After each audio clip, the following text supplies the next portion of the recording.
Ecopin, and we are in the city of Manila, where a few minutes ago actually, the National Task Force for the West Philippine Sea held a press conference to talk about the China Coast Guard, or the People's Republic of China's latest actions in the West Philippine Sea. Now, you see, for a week now, more or less more than 8 days actually, yung new behavior ng China is that they have been sending China Coast Guard ships not just in the vicinity of Bajo de Masinloc, which the lagoon of which they have controlled for since 2012. Pero yung nire-report ng Philippine Coast Guard, some 60, 70, sometimes 90 nautical miles away from the coast of Zambales, ay nagpapadala yung China Coast Guard ng mga barko. Katulad ng 5901 vessel, or yung tinatawag nilang monster ship. Bakit siya monster ship? Dahil it is 12,000 tons heavy.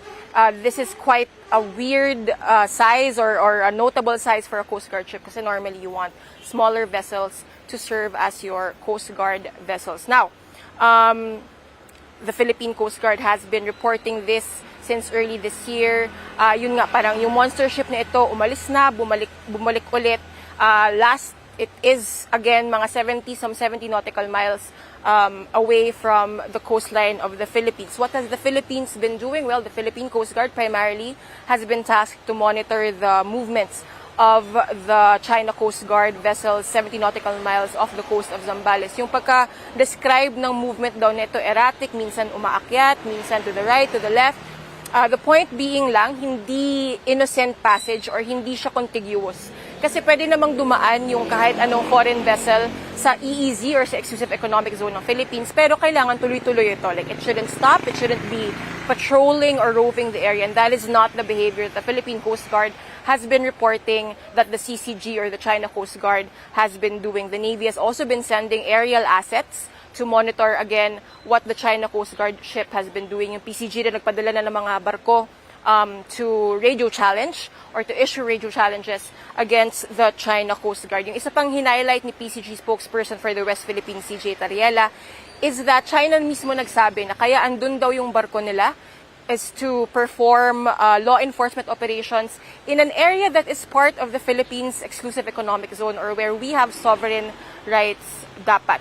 Tinanong namin kina sa press conference, will the Philippines be sending military ships or gray ships to challenge the China Coast Guard? Ang sagot ay hindi nila sinagot, hindi yes, hindi no, pero ang sinabi ni Rear Admiral Trinidad ay it's part of the options of the Philippines. Among the options also of the Philippines is maybe to tap allies, or it only has one treaty ally in the United States, but its partners in perhaps holding joint sail in the area. But again, because of tactical reasons or security reasons, they would not understandably divulge any specific plans for the area. The Philippines has filed a diplomatic protest according to the National Maritime Council, but we do not know the details of that, such as sino ba nag-file, sino pinatawag, at kailan final ng DFA or ng Department of Foreign Affairs yung protest na iyon. Ngayon, yung tanong, bakit ba ito ginagawa ng China?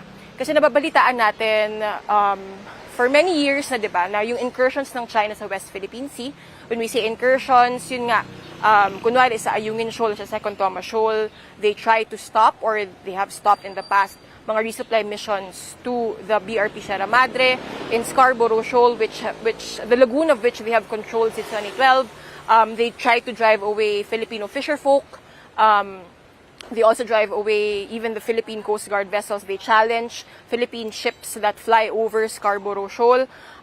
Yung bago lang dito kasi, parang hindi pa, in the past at least, or at least in the reported past, hindi pa nangyari na a China Coast Guard vessel sailed as close as 70 nautical miles away from the Zambales coast. I want to focus also on the monster ship, or yung 5901 ng China Coast Guard.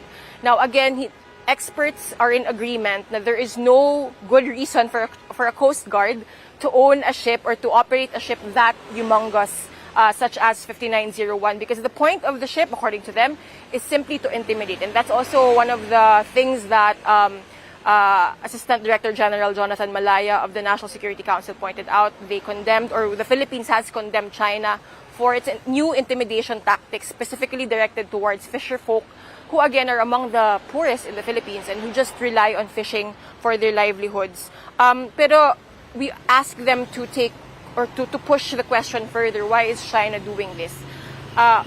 As a Philippine stand, they refuse to speculate on why China would do this, but officials, including Commodore Tariela, pointed out several analysis from other experts. One being, it could be China trying to challenge yung bagong batas sa Pilipinas, yung Maritime Zones Act, which defines or codifies the 2016 arbitral ruling into Philippine law, at saka yung Archipelagic Sea Lanes Act, which defines kung saan pwede dumaan, specifically yung military vessels when they try to cross the archipelago. So yung pinopoint out nila, this could be China's way of challenging those domestic laws in the Philippines. Of course, they've also drawn lines in response to the passage of the Maritime Zones Act.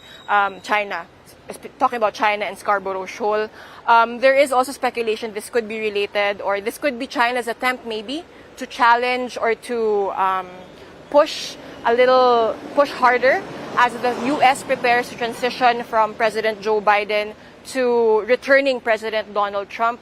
Of course, by January 21, matatapos na yung transition of power in Washington, D.C. So these are, again, speculations. But one thing is clear, the Philippines is saying this is an illegal act on the part of China. What are we doing? Will we do something to actually drive them away outside of radio challenges? Again, officials are mum about it, or they were very careful in answering that question.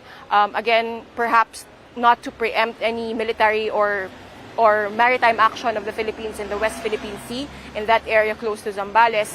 But also because, as you would understand, Philippine officials are quite cautious about speculating on these things. Now, why should we care about these things? Well, one, obviously, this is China, again, pushing the envelope, entering the Philippine EEZ, telling us explicitly that they are there to enforce law enforcement or to patrol the area that which they claim as their own. But second, I think one of the things that we have to be careful of and wary of, and the Philippine Coast Guard themselves have pointed this out, this is part of Chinese strategy in many areas, including the South China Sea. Yung paunti-unti, salami slicing yung tawag ng experts, na they do these little acts that parang in their lonesome do not seem as aggressive or assertive, but these acts parang accumulate together, and next thing we know, they are pushing the envelope further and further, patrolling closer and closer to the Philippine shore, to the Philippine shore, to Zambales, for instance. And this is absolutely clearly something that we should be careful about. What is next for the Philippines? Well, in so many words, we will continue monitoring, we will continue opposing, we will continue filing diplomatic protests and issuing radio challenges doon sa West Philippine Sea, specifically yung area nga malapit sa Zambales. But again, I guess in the coming days, you will be monitoring closely what the Philippines will be doing. If it'll be, if I don't know, it just so happens that the Philippines or the US or Japan or other like-minded nations happen to want to hold a joint sail, for instance, in those waters, right?